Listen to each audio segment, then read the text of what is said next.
All right, welcome everyone to the regular May board meeting. Is that really loud still? We're okay? Okay. Yeah, so we have Pam Ask is currently on Zoom, so we have six of our current trustees here. I'm going to read this. Any person present who wishes to address the board or raise any questions about public school district matters or governing policies may do so under public participation. No discussion of personnel or individual students is permitted at this time. A limit of 3 minutes is placed on each speaker. Persons who want more time may make arrangements to be placed on a future agenda. As a courtesy, all cell phones should be turned off. The public is also reminded they may provide input on all motions being considered by the board at this meeting. Would also like to acknowledge the recent events that everybody I'm sure has seen in the news. That being said, you know as much as we do from the news. And I want to say we are committed to the safety of our students. First of all, we have counselors available for any affected victims. And I would encourage people to allow law enforcement to conduct their investigations without hindrance. So that moving on, we're going to go to public comment, and I have Jamie Fandridge, who wants to talk about that.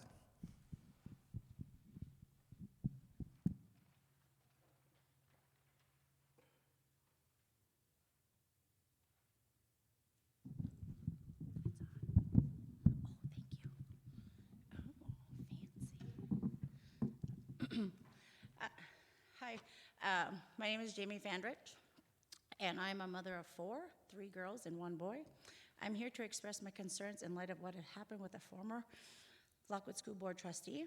I'm here to say that as a parent, I'm concerned that this is becoming a trend here in Lockwood School. My fear is that this is not an isolated incident. I'm aware that a former teacher and his contract was not renewed due to an allegation of sexual harassment towards teachers and accusations of inappropriate behavior with students. No charges were brought against him, so if this is true, he was let go to teach in another district that put other children and staff at risk. There's also a staff that I know of that multiple parents, present and current, that have brought to administration's attention of inappropriate conversations and with students. And to my knowledge, after speaking with parents, they have not got any follow-up on the situation, and and I know that there's been parents that have requested not to be in this particular teacher's class due to this, and was granted that request. To my knowledge, that this teacher has not been investigated, has never been put in administrative leave for an investigation on these allegations. It is a definite concern, being that I'm a parent of 4, that I feel that there is yet another issue that the district has been keeping under wraps. I'm very disappointed in this leadership in this situation. I would like to know with a follow-up that things are being dealt appropriately, because clearly there's some muddy waters on how the school administration handles this situation. I would love to see our leadership be more proactive and not reactive. What had occurred in this community this past week is not a black eye on our school or community, but maybe it's a wake-up call for us to be more vigilant and proactive as a school and community. It has been extremely awful. It is an extremely awful and sad situation, and instead, the school should have stated that our thoughts and prayers are with the victims in this situation. Thank you.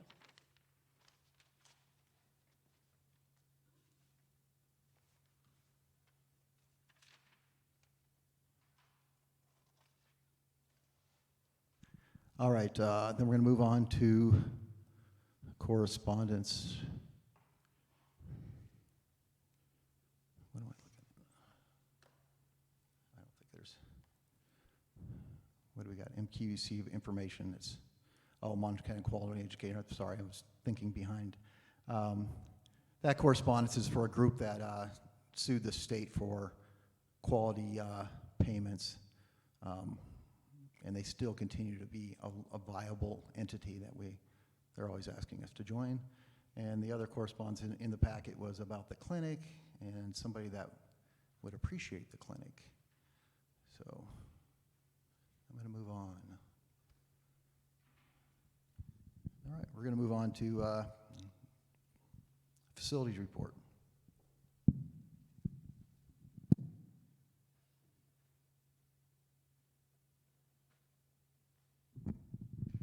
I don't have anything to add.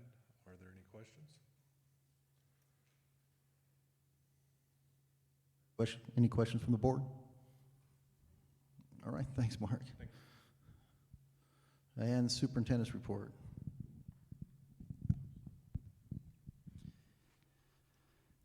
Just a few things to highlight. I will tell you a couple things that weren't on my report that we found out later this week. We got feedback from, we're partnering with the University of Montana on a tip line for students and parents with concerns on bullying, those type of things.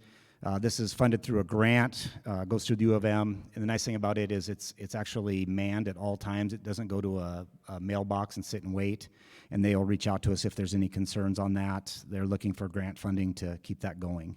The lion statue, we've tentatively scheduled the install for that for May 28th. That'll be a Friday. We figured there'd be less traffic in the parking lot and those type of things as they bring in the crane to set that. The accreditation information from OPI was included in the packet. We did get follow-up from OPI, and Mr. Klasna is on board with getting that information put together for next year for our tentative accreditation in the following year, so when this year's sophomores or seniors. Just want to make people aware that there has been a little bit of an uptick in COVID cases in the county. It'll be interesting to see if that trend continues this week. We haven't seen that data yet. We have a meeting tomorrow. And then we've actually seen an uptake in cases here at the school. Obviously not as widespread as they were in November, December, those type of things, but just be aware that that's starting to trend up a little bit. And on that line, you've probably seen that the Pfizer vaccine has been approved for ages 12 and up. We are working with Riverstone to offer a vaccination clinic on site for parents that want to take advantage of that, targeting right now. I got to confirm with the principals at our admin meeting this week, but kind of targeting probably that Wednesday of the last week of school, just to make that a little bit easier for parents if they want to get their kids vaccinated. Did share some information on the later school start times. That obviously handbooks will be approved next month. At this time, we don't plan on doing any changes to our start times as they were planned for this year. So that would mean that the middle school and high school start at 9 o'clock, and the K-5 schools start at approximately 8 o'clock. And for Wednesdays, the late-ins would be 10 o'clock for middle school and high school students, and early outs would be 2 o'clock for high school, or for the elementary kids, excuse me.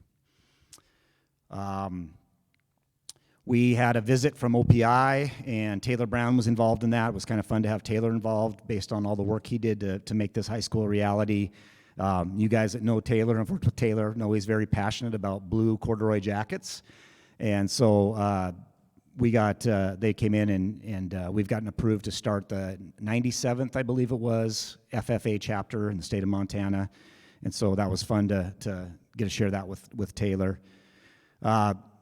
Now that we've been able to open up the facilities to the community a little bit more, we started hosting a coffee and conversation, and we'll do that 7:30 the morning of every board meeting moving forward. And the idea is to be able to dive into some questions that people have and be able to have a little back and forth and dive into a few more details than what is really appropriate at a school board meeting. And we had good turnout, or we had a few people there this morning, but really good conversation. Based on some of the concerns and questions we received last month following the conversation about the campus-based community clinic, I put quite a bit of information in there about the clinics and the value of them and how widespread they are. Also reached out to the two nearest that share this similar model, two nearest districts that share the similar model. Gillette, Wyoming is actually basically exactly what we're looking at doing, and Many of you probably know Dennis Holmes. He was the principal at senior high for a long time. Dennis is the assistant superintendent down there, and he just raved about it. And in fact, their situation is different. The district actually provides the building and all the facilities, and the clinic, the medical partner, only provides the staffing. And so they actually are investing another $1 to $1.5 million on a brand new building to expand those services, and that sits on the campus of one of their middle schools. I have shared the site plan on this. That was one of the questions we got, was that people were unaware that this work had been going on. I did share a site plan, and Nick's here when we get into this conversation if anybody wants to ask any questions about how this was designed into the overall plan of the school. I also shared information from the community meetings pre-bond when we were discussing what we wanted in a high school, and what a campus, and right on there it talks about off-site, a school site clinic, and actually went even back to the board goals from 2007, which were the goals in place when I was hired in 2012, and a medical facility was on that. So honestly, it's something we've been working on beyond my time here in the district. And also we update those goals every 6 months, and we've talked about it each of those times.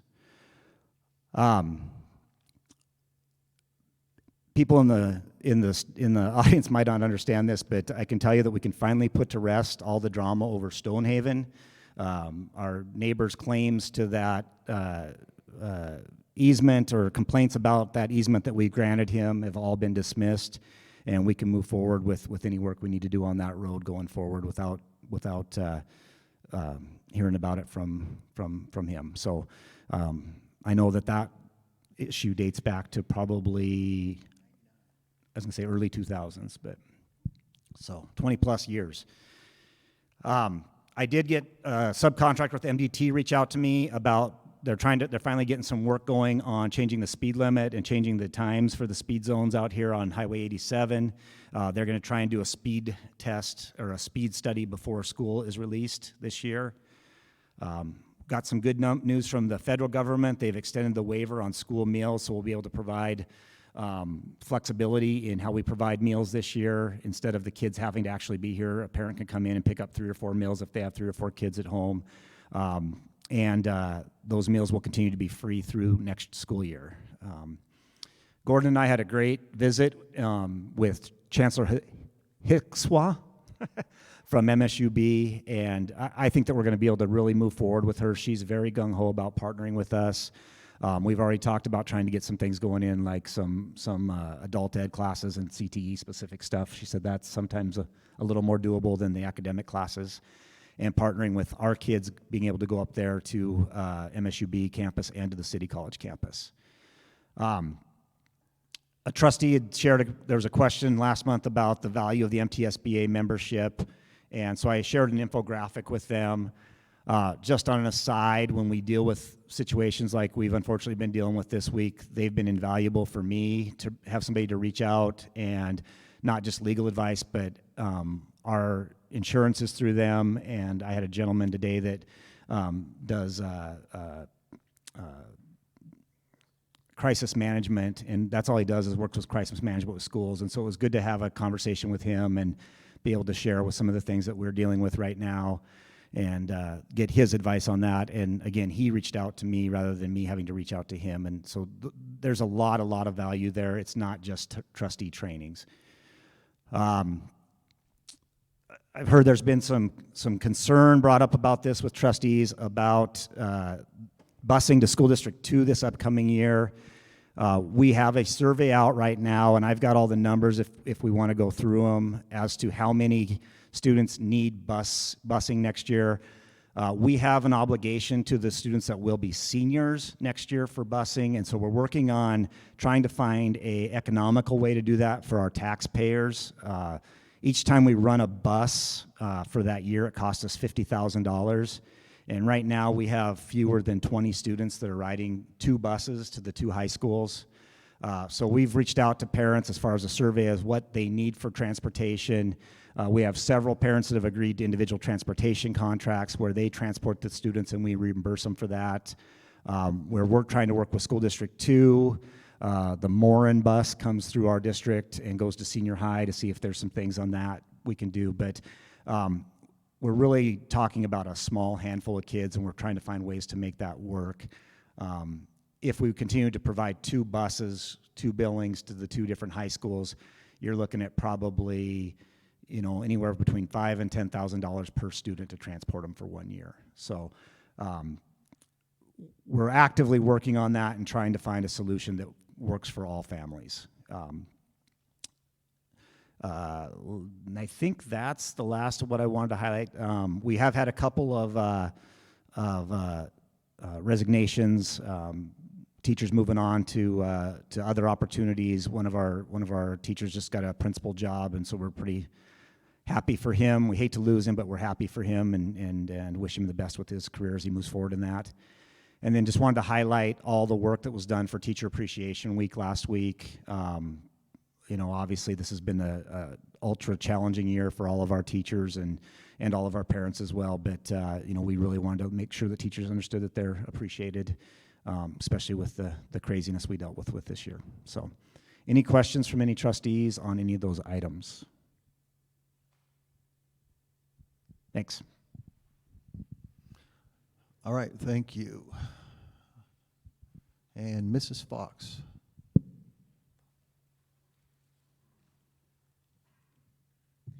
I just wanted to add, wow, that is loud. Hi, everybody. I just wanted to add, we have our curriculum ready for summer school, math and reading. So we're excited to get that in our teachers' hands, and they'll get to review it, and we'll be ready to start that program this summer. So there's lots of excitement about that. We've needed it for a long time. So cool things. Any questions for me? Any questions from the board? All right, thank you. Thanks. Mr. Kinsey. Hello. Nothing to add. My highlight is we've had some really good applicants interviews. One of them is here tonight with us, is on the board packet. So we've been fortunate to have some really good people applying for jobs here. Any questions for Mr. Kinsey?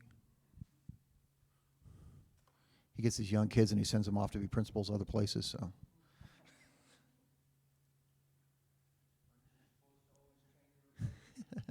Mr. D. I just wanted to highlight a few things. Had a lot of compliments on the track meet last week. That was phenomenal. Luckily we had great weather for it. A lot of kids came back with sunburns, so that's always good instead of coming back cold. So something exciting this year is we're going to be able to do the National Junior Honor Society again. We're going to do that at the end of the month. We're going to do that in the middle school commons. That's something we did not get a chance to do last year. We have about 25 students. You don't want to do it in here? Conflicts. So, but it's going to be exciting. So be on the lookout for that. Any questions? Anyone? Thank you. Mr. Klasna. Have a few things to add. Had my parent advisory committee meeting last week, and it was very good. A lot of great comments, some good conversations. It was a great partnership with parents, ranging from student behaviors to stuff, our alternative high school, dual credit things going forward. And so just was really good conversation, and I got some good insight on some things from our parents as well. Today, we had some people from the motorcycle safety group on campus. There really isn't they do the statewide courses on motorcycle safety, and there hasn't been any in Billings, I think, since there was the one here in Lockwood a while ago. And so they're looking at making this a site again, so people can get their motorcycle endorsement and use our site. The one downfall of our beautiful parking lot are there's a lot of islands and telephone poles, or light poles, excuse me. And so they'd have to kind of do a little bit of a modified course, but they're looking at that. But they're also checking out the size of the primary parking lot since it was enlarged a little bit.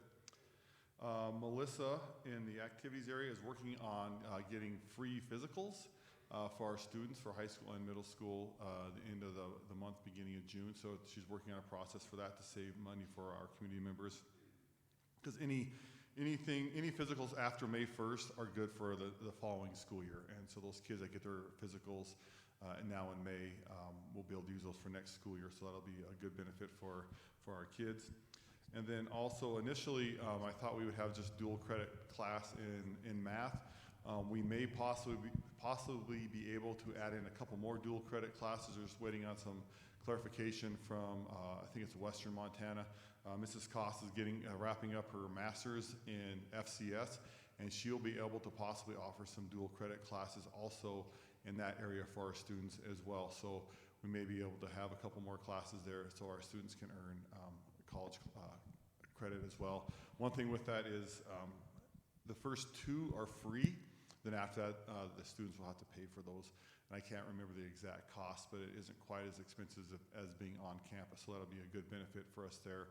And then also in a couple of years, we'll add in, or the following year, we plan on adding in our college writing class, and then eventually also our dual credit welding class as well. So we're working again with MSUB and City College, as Mr. Navajo alluded to. So, any questions? I don't see any questions. Thank you very much. Kat might have one. Last time I checked, Gordon, it was $51 per credit at City College. So a typical 3-credit class only would cost the students $153. As opposed to maybe like 450 usually? Yeah, So usually. a third the cost? That's my math. That's pretty good. Okay. Thank you.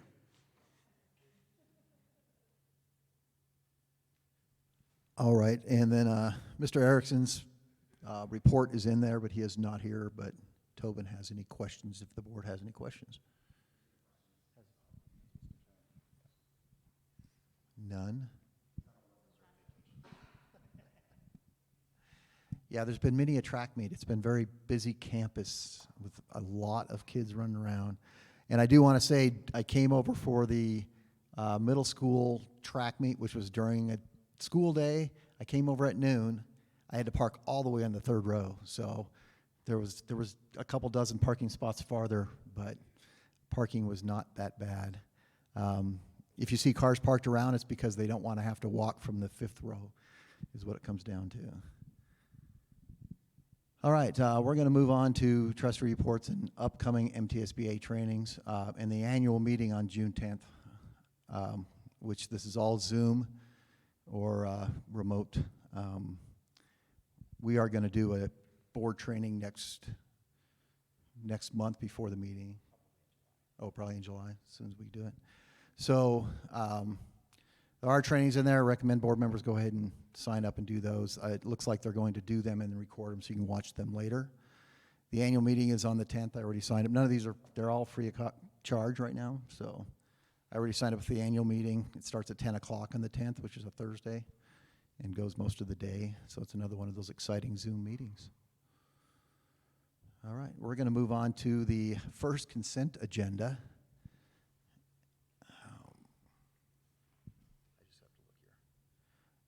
Okay. Are there any objections to the minutes and the bills and wages? The minutes from April 13th and March 9th. Oh, and April 27th. There was one correction.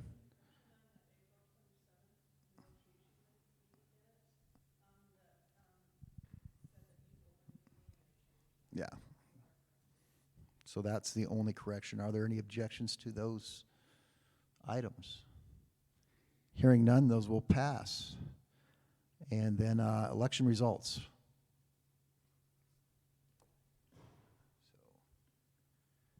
We just need to make a motion to accept the election results as they were presented, I guess.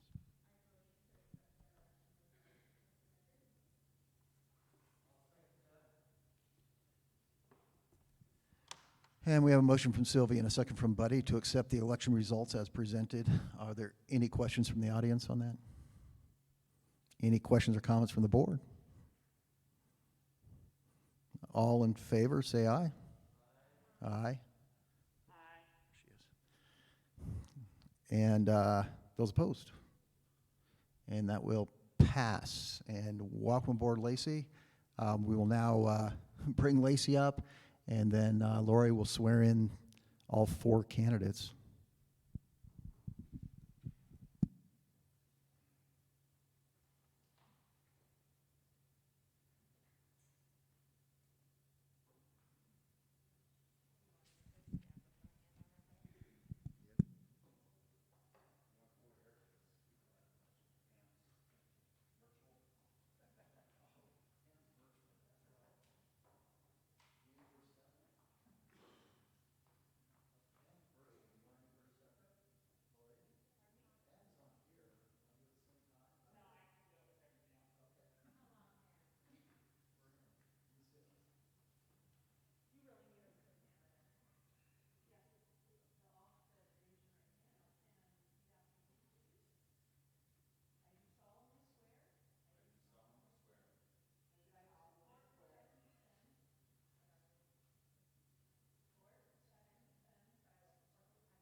All right, welcome aboard, Lacey, and in the re-election of the other members.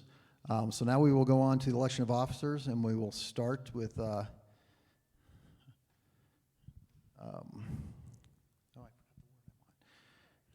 no, I know we're doing chair. So are there any recommendations for board chair?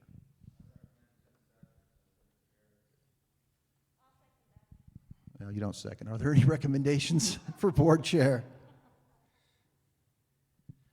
And one more time, are there any recommendations for board chair? Okay. That being said, I guess, yeah. I guess, okay, let's do it that way. All right, so are there any recommendations for vice chair?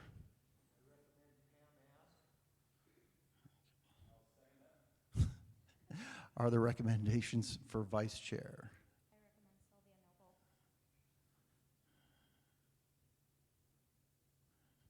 And are there any recommendations for vice chair?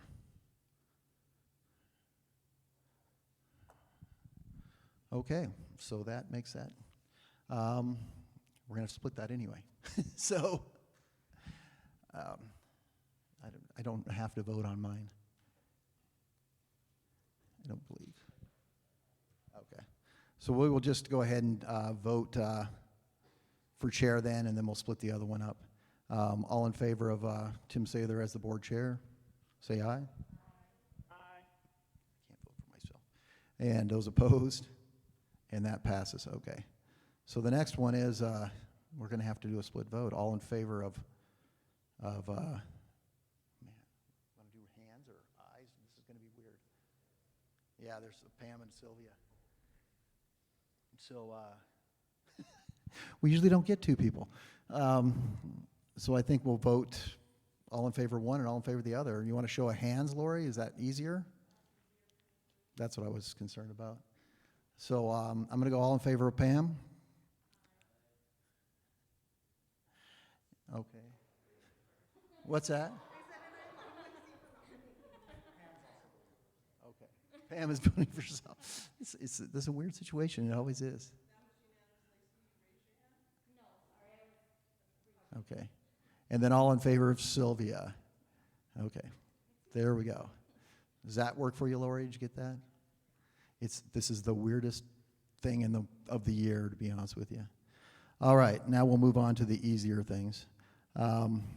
Appointment of the clerk to the board.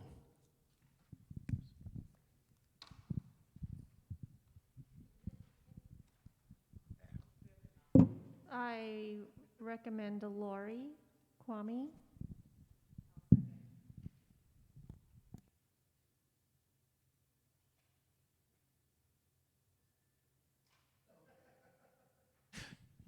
That works. All in favor of Lori, say aye. Aye. And those opposed? And that motion carries. Okay, appointment of authorized representative. In the past, it has been Lori and Tobin. Does anybody have any change to that? Okay. All in favor of Lori and Tobin being the authorized representative, say aye. Aye. Aye. And those opposed? And that motion carries. Oh, I didn't do a first and second on that. Do I need to redo that, I suppose? No, the authorized representative. I jumped the gun on that, so I do need a motion for that. All right. All right. Sorry, I goofed that up. So it's a motion from Kat and a second from Scott to appoint Tobin and Lori as the authorized representatives. Try it again. All in favor, say aye. Aye. And those opposed? And that motion carries.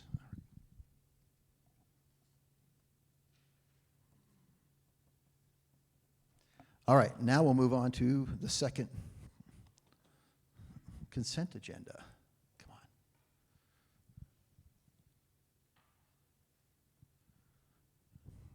on. All right, so this is coaches for next year and out-of-district attendance for next year.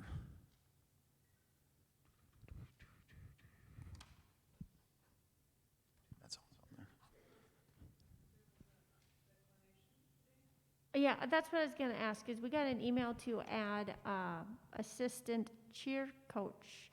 Is that? That's on the list of,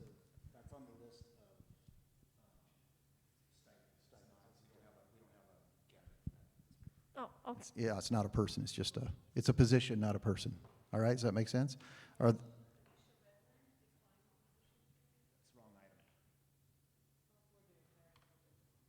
yeah, So I'll motion to approve. well, it's a consent agenda, so as Oh. long as there's no objections, I just want to make sure everybody understood where we were at. Okay? Everybody's good there? All right, if there are no objections to the second consent agenda, that will pass. It's just a little, so that passes. A little confusing with the reorg and then splitting and everything up. Now we're going to move into hiring certified staffs for 2021.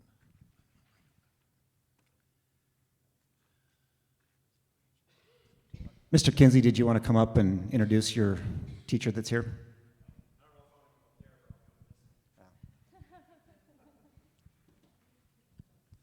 That was just a little humor for you. I was guys. going to play piano while you danced. Ooh, both those would be bad, I'm afraid. We want people to stay here for a while.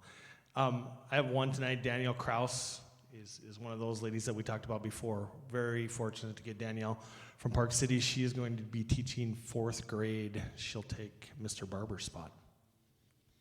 Danielle, can you wave to everybody so everybody knows who you are?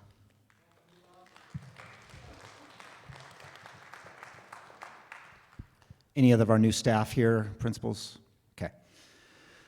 So with that, I would recommend the hiring of the following new staff: Danielle Kraus, Jamie Lewis, Emily Rivers, and Lauren Weller. Of course, all hires are dependent upon background check and licensure.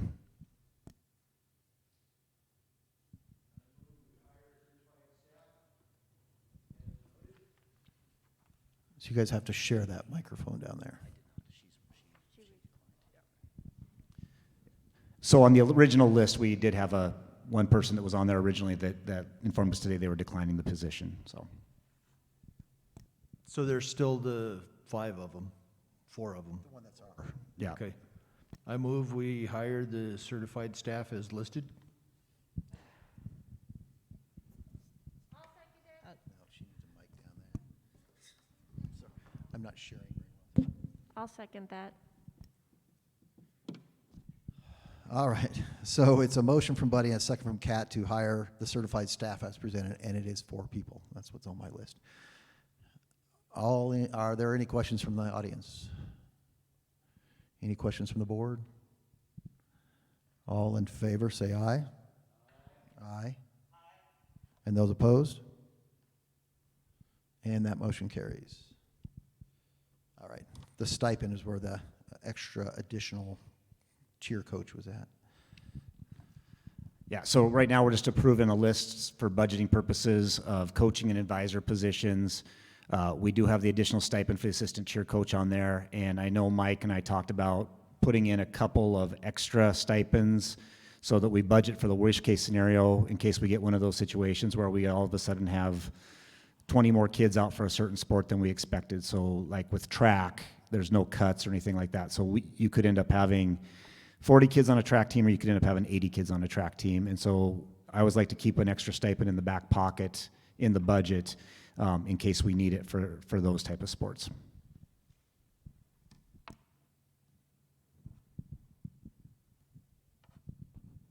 I motion to approve the stipend amounts for coaches and advisors as presented. And you did say the cheer assistant coaches on here list. Oh, okay.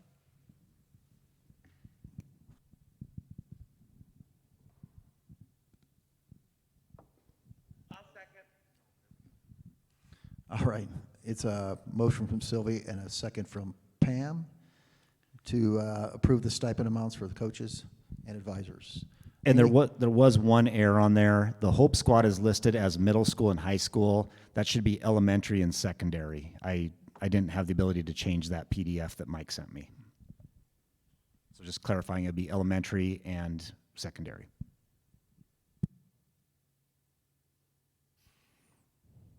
Okay, are there any questions from the audience on this? Can you go to the mic, please?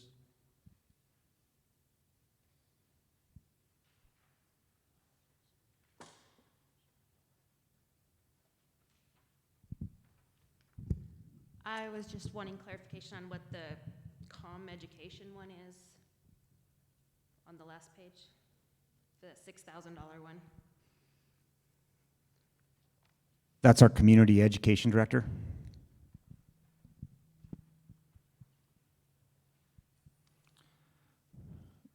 Are there any other questions?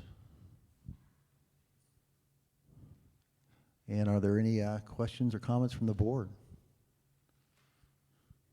Yeah, this list has gotten crazy long. So that's that high school effect.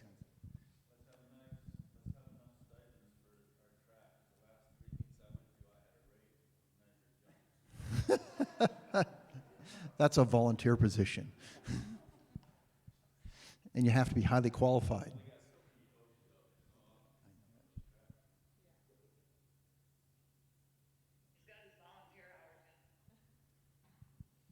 The technical staff is inside the trailer doing the computers. If you went over and checked out the timing thing, it's crazy.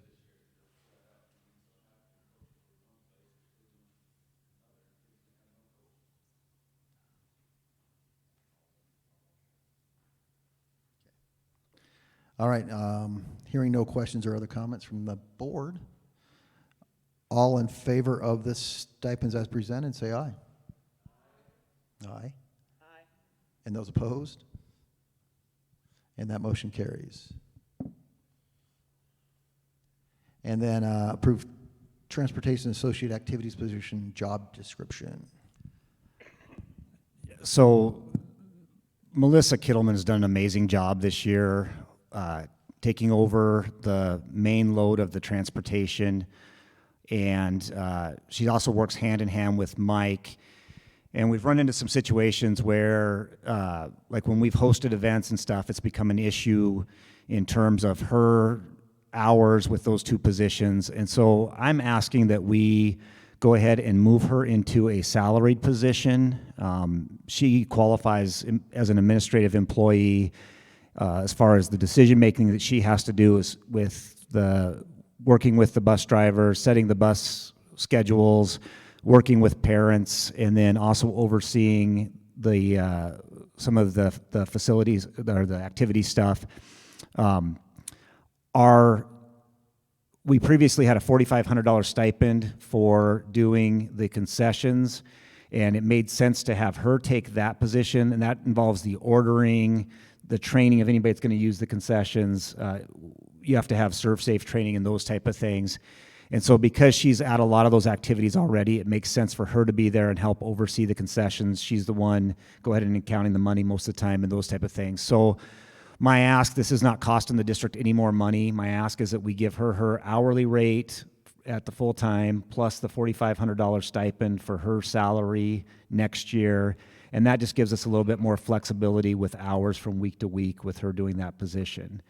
Now, if you notice, when we approved the clerk and the authorized representatives, we did not approve an AP clerk, a activities clerk. We are in the process of hiring a new AP clerk, and in order to have that separation of dollars, we will have that AP clerk become the activities clerk as well too. So that'll free up some time for Melissa, which she'll be replacing with doing the concessions and those type of things. So I know that's probably very inside baseball, but any questions on that? Just for clarification, so the 4,500 will become part of her salary ongoing, right? Yeah, that'll no longer be a stipend. It'll just Okay. go right into her salary, but we budgeted this year for As a the stipend. concession stipend. Okay.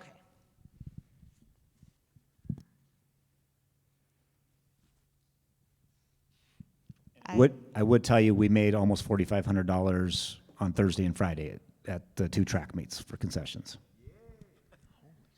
I heard the hot dogs were a hit. I went Thursday for a hot dog. They were out of buns. So I motion to approve the Transportation Associate Activities position job description as presented.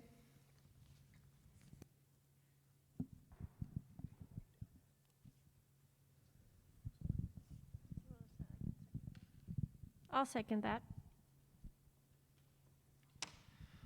All right, so it's a motion from Sylvia and a second from Kat to approve the job description as presented.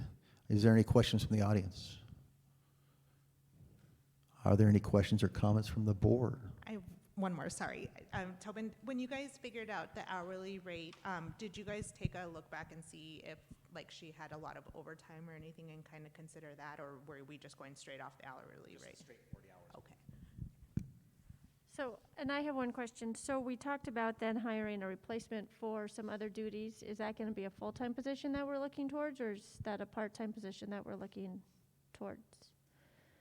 You had mentioned, because we didn't put her into the athletic director. Yeah, so our AP clerk has resigned, our current accounts payable clerk has resigned. And so what we're gonna do is when we bring the new accounts payable person on board, we're gonna add those. And it's really just cutting the checks. So it's more of an audit situation to make sure, I mean, it still will be Melissa and Mike's job to balance those and make sure that everything is balancing out and approving them. It's really just a matter of cutting the checks. Thank you. Any other questions or comments from the board? All right, all in favor, say aye. Aye. And those opposed? And that motion carries. Okay, we're going to offer classified contracts for the 2020-2021 school year.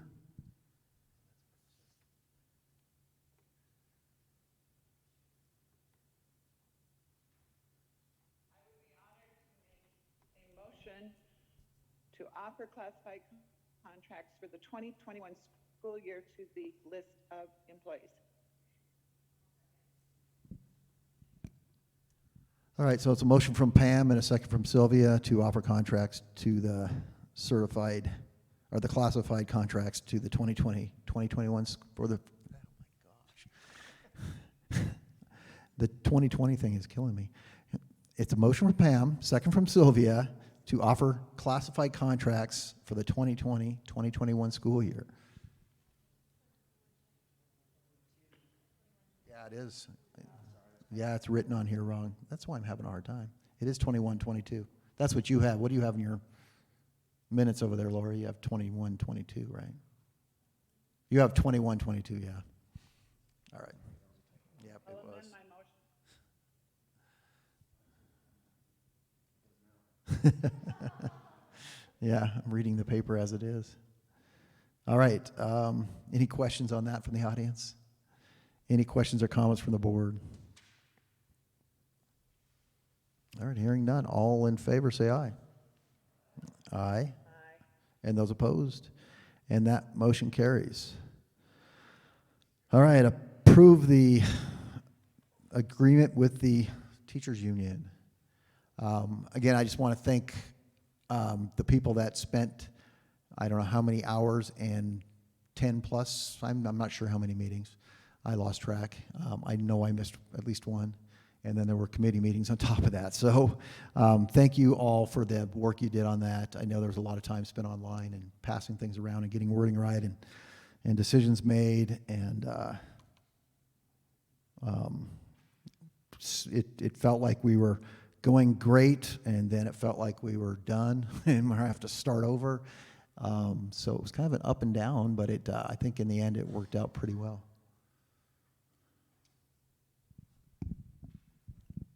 So just of note, the version we're approving tonight is actually one that I added later on after this initially went out. There was some information that went out from MTSBA late last week, I think Friday, it was about the same time I sent it out, just recommending that we use the exact same language that's in law, just so that there doesn't become any issues with the additional quality educator payments for the first and second and third year teachers. And so that information is actually in blue, and it is on page, I'll get to it here eventually, it's on page 20 and 21, or just 20, excuse me. And so we just basically took the exact same language that was in the law and put it into the contract. and they voted today to re-amend and agree to that language. And so the version we're voting on tonight is the one with the blue language on page 20. And I just reiterate what Tim said, you know, negotiations is always a challenge, and I think through this process it helps build relationships rather than tear them apart. You know, it's obviously always a challenge when you're talking about people's compensation and how that resources are going to be divided up. But in the end, I think it was an overwhelming vote on the union side, and you know, I think there's certainly some things that are challenges to us as a district, but are also going to benefit us as a district. So it's a good negotiation, they say, is one where everybody walks away not feeling completely happy about it, but not feeling completely terrible about it. So I'd say that we did a good negotiation.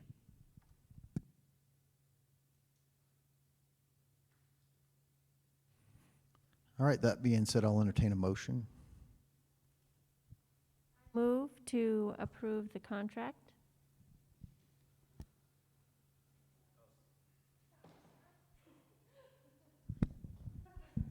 I'll second it. All right, so I have a motion from Kat and a second from Scott to approve the contract with the teachers union. Are there any questions from the audience or comments? The president's not going to say something? No. Okay. All right. Well, it's a good point. Even though Teresa doesn't want to stand up, Teresa did a great job, I think, of leading the union here.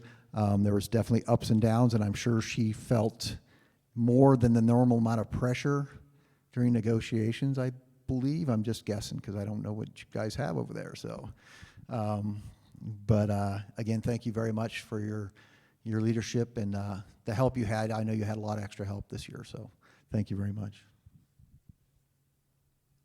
All right, any comments or questions from the board?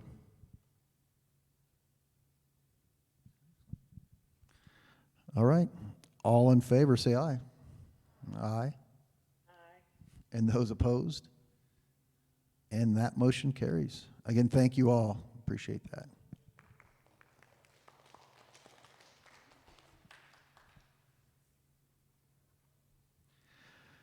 All right, SCL wants to get going in the clinic, but to do so, we have to approve the plans, and that's why they were shipped out.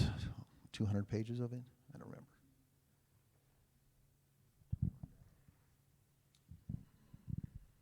Yeah, so actually we're still finishing the wording of the contract, but they're hoping to break ground here within the next month. And so one of the clauses that we have in the language of the contract requires the board to give permission on the design plans. And so they reached out with these plans and wanted to have us go forward with that. I'm going to continue to work with our attorney to finish the language in the contract. A lot of that is mortgage language, some different things that go along with commercial real estate. If we want to, I think Matt's back there. He can come up and give a long presentation on it. He understands that a lot more than I do. And Nick Pancho, our main lead architect on the entire high school project, can also come down and discuss a little bit about how this was planned into the overall plan, design of the building, if anybody has any of those questions, or overall design of the campus, excuse me. So any questions, anything to do with the approval of the plans of the SCL clinic?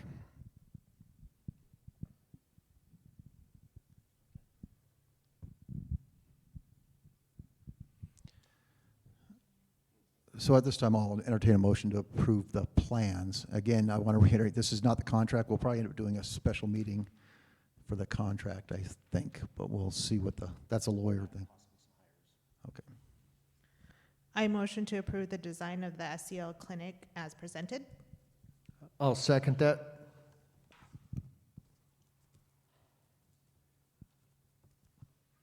All right, so I have a motion from Sylvia and a second from Buddy to approve the plans of the SCL clinic. Are there any questions or comments from the audience? Okay, are there any questions or comments from the board? Mr. Pancho. All those interior walls are removable. What's the ceiling like? I mean, is it a Use your mic there, would just,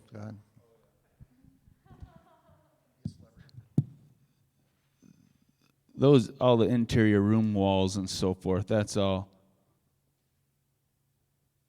movable, right? I was looking for like this, it's just girders going across and everything's built below that?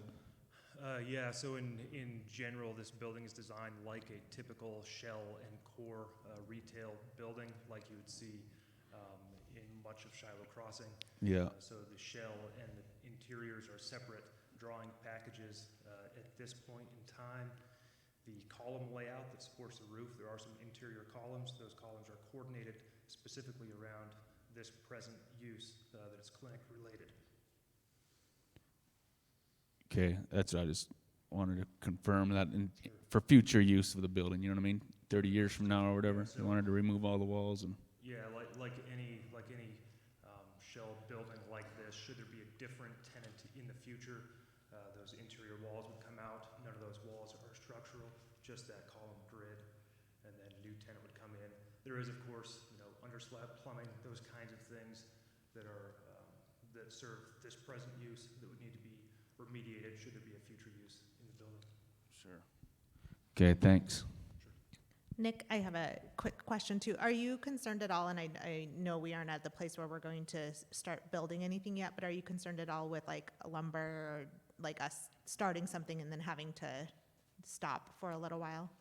My understanding is there's a pricing exercise underway now on the developer side, and my understanding, and maybe Matt or Tobin can provide a bit more context on that construction piece, but the understanding there is that that's risk that's being undertaken by the developer and not borne by the school district. So any stoppages of work that are supply chain related would be risks that are carried as part of that overall lease between that developer and SEL.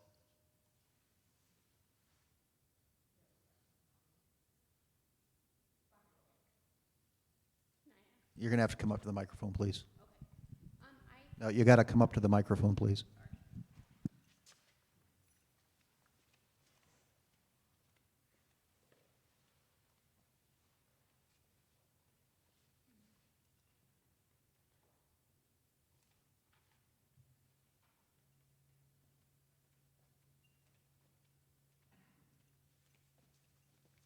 I have a couple questions about the building itself, well, a couple things about it. Can you please move up to, you gotta move the mic, Yeah. I can't hear you. Is that better?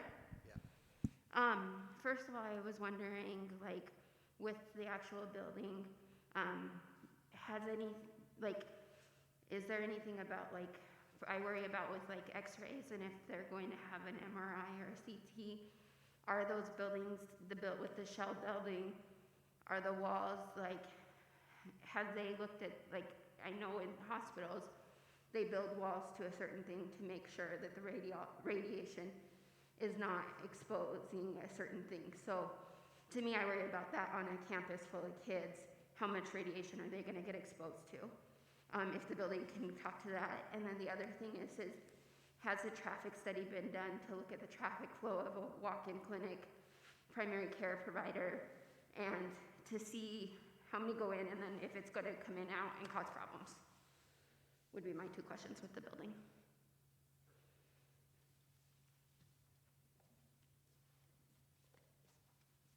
I can help provide some context on both of those issues. The first one specifically with respect to the radiation concerns in that future tenant use on the healthcare side. Initial understanding from SEL is that this clinic does contain a radiation emitting component in that X-ray unit. As is standard in all healthcare practices, those concerns are mitigated with lead-lined walls, lead-lined door, the glass that separates the X-ray operating technician from that unit, and then the X-ray use sign that's on the wall outside the room. So all those pieces, SEL does hire a physicist for every project to analyze those X-rays emitted to make sure that those concerns are addressed. And then specifically on the parking question, or traffic flow question, initial concepts around this clinic in the site planning design phase and even in the pre-bond phase focused around focusing this building inwards towards inside of the campus. In doing so, the parking at that point in time was conceptually shared in a shared use agreement with the school district.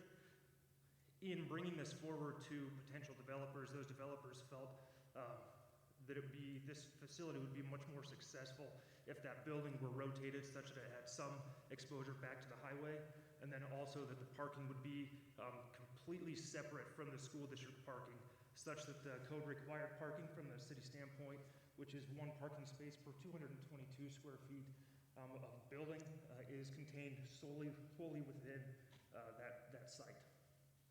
So those pieces have been taken into consideration. In addition to those, we did create a right-in turn. So as you turn into the campus, there's a dedicated right-in turn into this parking lot that should pull much of that traffic directly off into this parking area and then funnel it back out through the greater lot.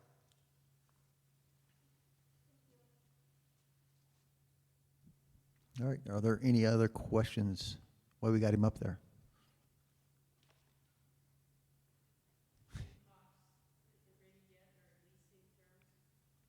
No, we're still waiting for the contract to be finalized. It's still at the lawyers are hashing out that. All right, any other questions?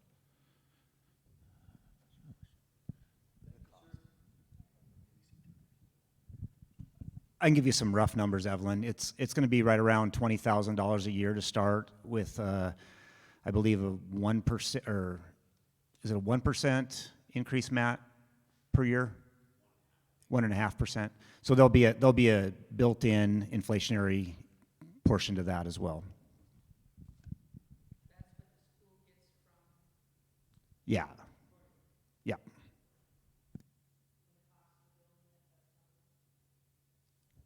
We are not taking on any of the cost of the building. We're leasing them as a piece of land.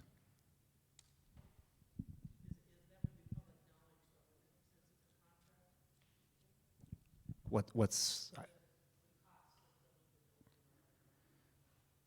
yeah, I mean they would have to I think what Nick was saying is right now with the cost of materials increasing and stuff, they're redoing a pricing as far as what that building will cost.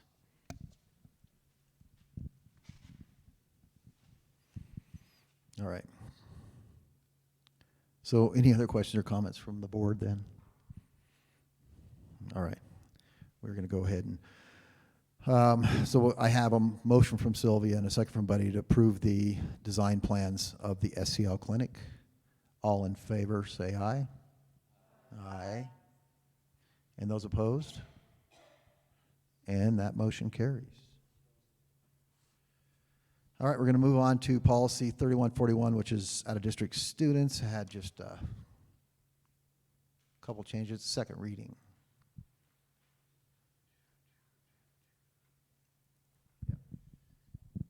If you recall, last month we had a flat number as far as a limit for out-of-district students in the middle school, which did not match with the changes we put into that situation when we added the high school. And so the idea was that we would be able to go ahead and take students above that number. We took that number out so we wouldn't have a cap other than taking a look at accreditation standards based on the number of students in that grade level. So grade level like next year's 8th graders where there's a smaller group of kids, we were able to take more out-of-district students to offset some of those costs and make sure we're utilizing our teachers to the level we need to.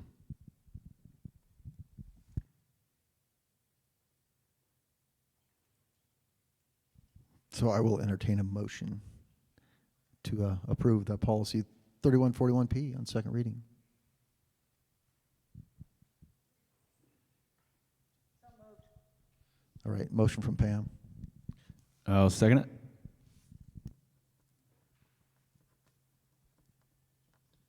All right, it's a motion from Pam and a second from Scott to approve policy 3141P on second reading. Is there any questions from the audience? Any questions or comments from the board? All right, all in favor, say aye. Aye. And those opposed? And that motion carries. And approve added bus mileage. So we had to make an adjustment to our bus that was going out to the ranch.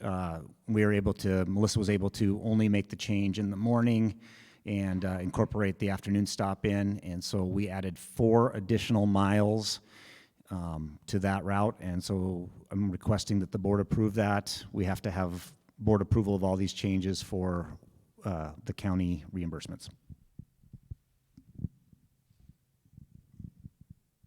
I move that we approve the added bus mileage for the students in the morning of going to the ranch. I'll second.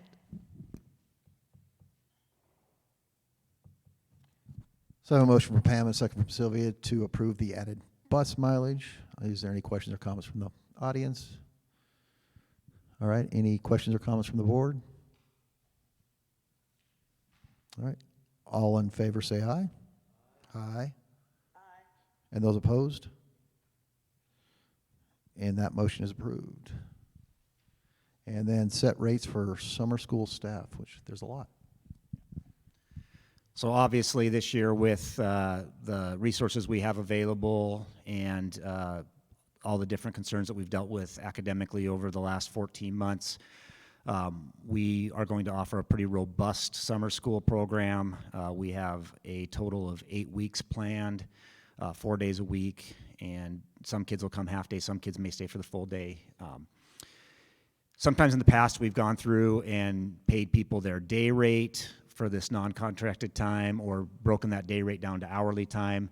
I don't think Lori wants to put that Rubik's Cube together all summer for the size of the program we're going to offer this year. So I would like to recommend a flat rate of $30 per hour for all teachers and counselors to work summer school, and $40 per hour for all the administrators that work summer school outside of their contracted days.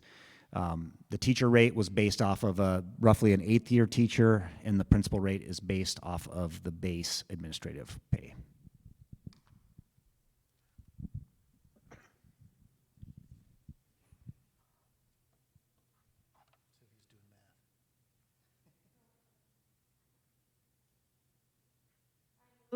I move to approve the summer school rates as presented.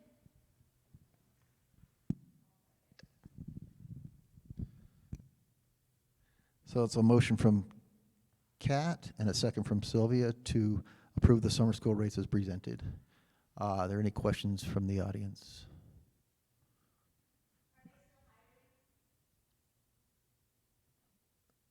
That's a question for the principals to see if they've got their, are you guys? Our middle school August, the 2 weeks in August, we're still looking. I'm kind of waiting to see final numbers as far as the new credit return. So yes.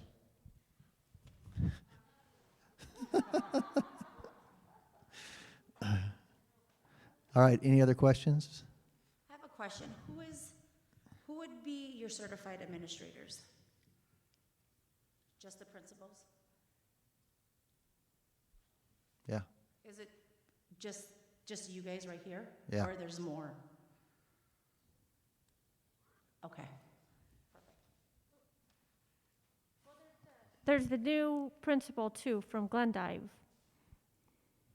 Yeah, Okay. new middle school principal. So it's those plus the new principal. Okay.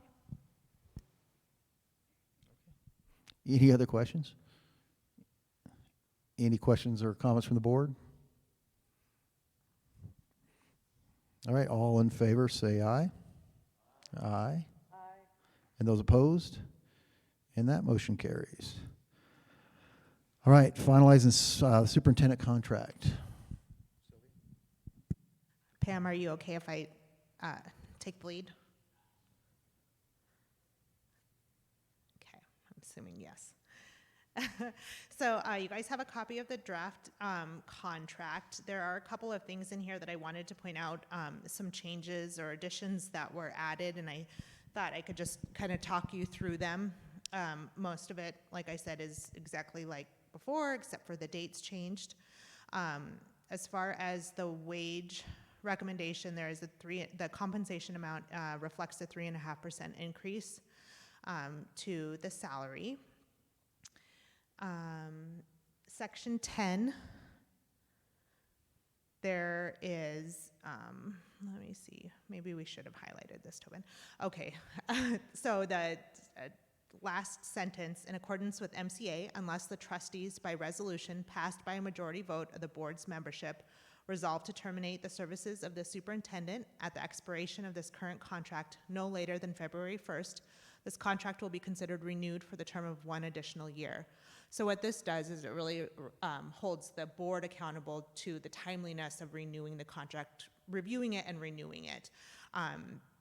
And if we lapse that, which I think a couple of times we have, all it's saying is Tobin or the superintendent is automatically renewed for that next year. Does anyone have any questions about that? Okay. Section 17, and the health, disability, and other insurance. So the language that was added is the superintendent has the discretion to convert 1/4 of the monetary value of the provided insurance benefit cumulatively each year to a maximum of the full value from insurance into salary. The superintendent may opt to stay insured on the Lockwood plan and will have any remaining insurance costs deducted from their monthly pay. This additional salary will not be applied to any future percentage increases. The superintendent will notify the board chair and clerk of their intention prior to June 15th of the preceding fiscal year. And so this language allows the superintendent, right now the way that it's structured is we're paying 100% of the superintendent's health benefits, or health, medical, dental benefits, and this allows the superintendent to be able to apply some of that to the salary. And the thought process behind this, and this was kind of came up in the teacher negotiations as well, is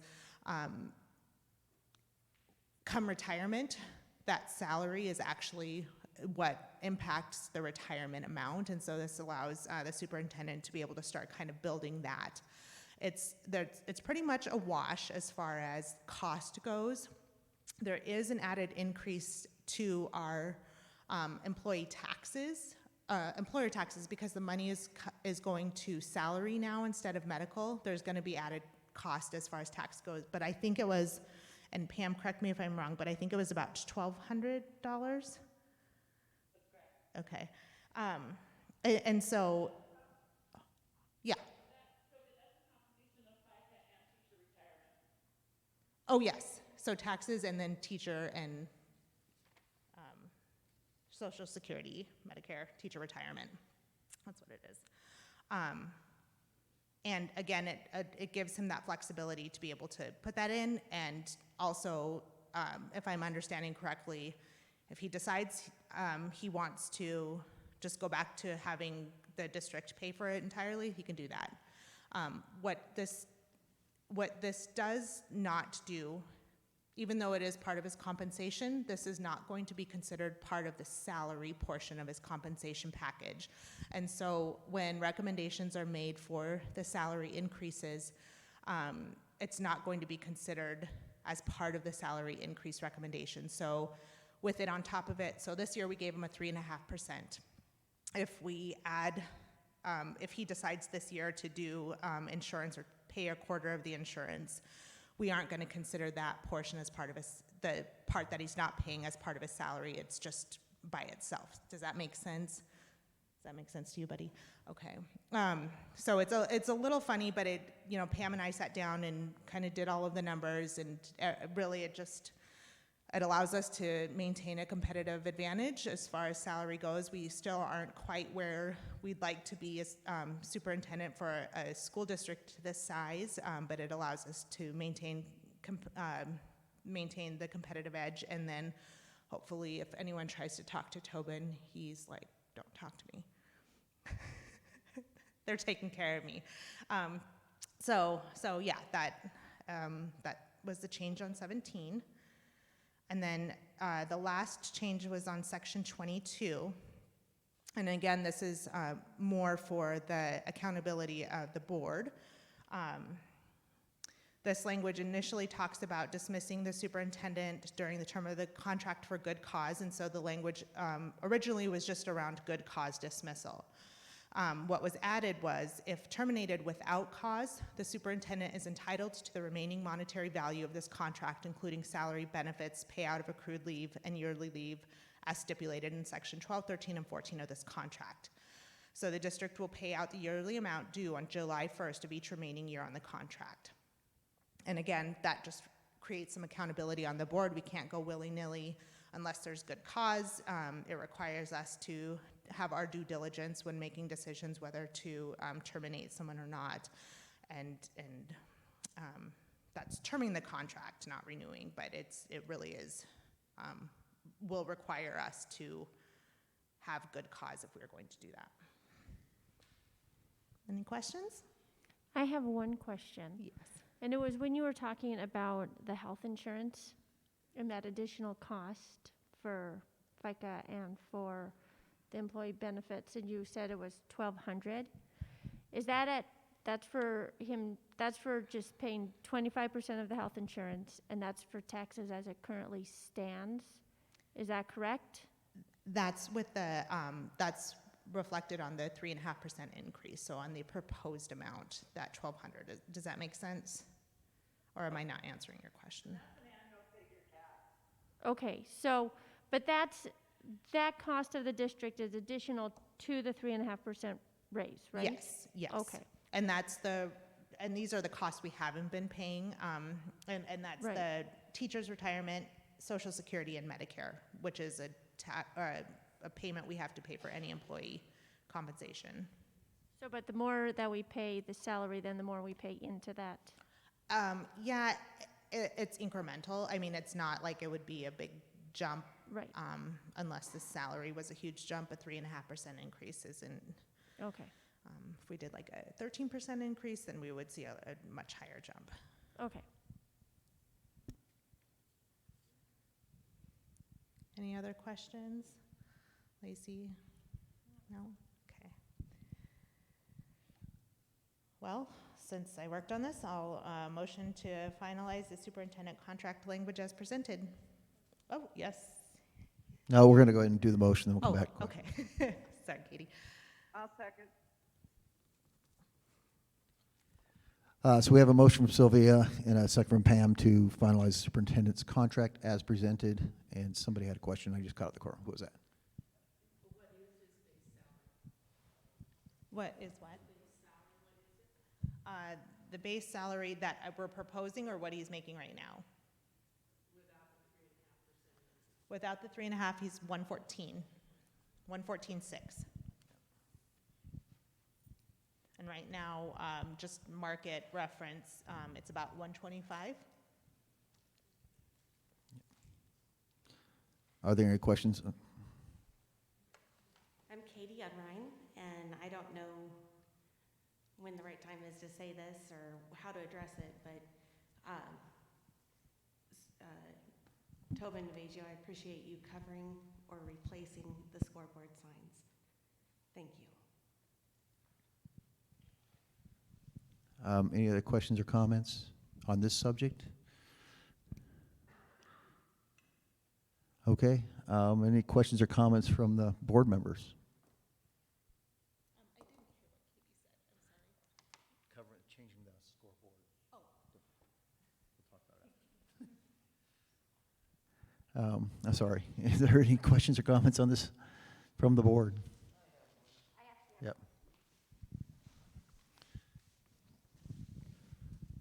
Go ahead. Are you happy with this contract? Yeah, I think it's generous. Okay. I certainly appreciate the job, the district that I work with, and where I'm at. I have a question. Okay, so I'm just going to go over this again. I'm going to let you ask your question. We allow the audience to ask questions, and once that time is up, then we have the board ask questions, and we're done. But I'm going to let you ask your question anyway. Okay. So go ahead. So on my end, I guess I want, if he's allowed to decide to not take 25% of his benefits, and then is he then paying for those 25% of his benefits out of his money at what the school would pay for it with? Yeah.